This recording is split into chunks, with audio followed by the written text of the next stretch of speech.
পাশের এই ছবিটা খেয়াল করেন। 2001 থেকে 2006 বিএনপি সরকারের আমলে এই বিদ্যুতের প্রচুর সমস্যা শুরু হয়েছিল। তখনকার সময়েও বিদ্যুৎ প্রতিমন্ত্রী ছিলেন এই বর্তমানের মন্ত্রী টুকু সাহেব। তখন সারা দেশে বিদ্রোহ আর আন্দোলনের মুখে বিএনপি সরকার প্রতিমন্ত্রী সাহেবকে অবসানিত করতে বাধ্য হয়। কিন্তু গত 16 বছরেও বিএনপি এই টুকু সাহেবের একজন বিকল্প বের করতে পারেনি। এই মন্ত্রী সাহেব তখনও ফেল করেছিল, এখনো ফেল করতেছে।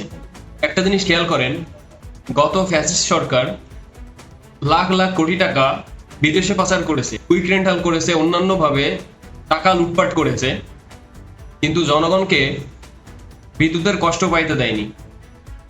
আর বর্তমানে আমাদের এই নির্বাচিত সরকার সেই 2001 থেকে 2006 সালের যে বিদ্যুতের সমস্যা ছিল সেটা আবার ফিরে আসছে। তখন মানুষ খাম্বা নিয়ে কথা বলতো, আর এখন খাম্বার সাথে সাথে লোডশেডিং নিয়েও কথা বলতেছে। ঢাকায় তো গতি ঠিকানোর জন্য লোডশেডিং করতেছে না, কিন্তু গ্রামের অবস্থা ভয়াবহ। গ্রামে কারেন্ট যায় না, কারেন্ট মাঝে মাঝে আসে। একটা জিনিস খেয়াল করেন, হাসিনা সরকারের উপর থেকে মানুষের মন উঠে যাওয়ার একটা কারণ ছিল কিন্তু এই বিদ্যুৎ। 2023 সালের পরের দিকে এসে তাদের এই লুটপাট আর চুরির কারণে বিদ্যুতের বেহাল দশা শুরু হয়েছিল, যে কারণেই কিন্তু ধীরে ধীরে জনগণ আস্তে আস্তে গণ আন্দোলনের দিকে যায়, আর এক সময় তার পতন হয়ে যায়।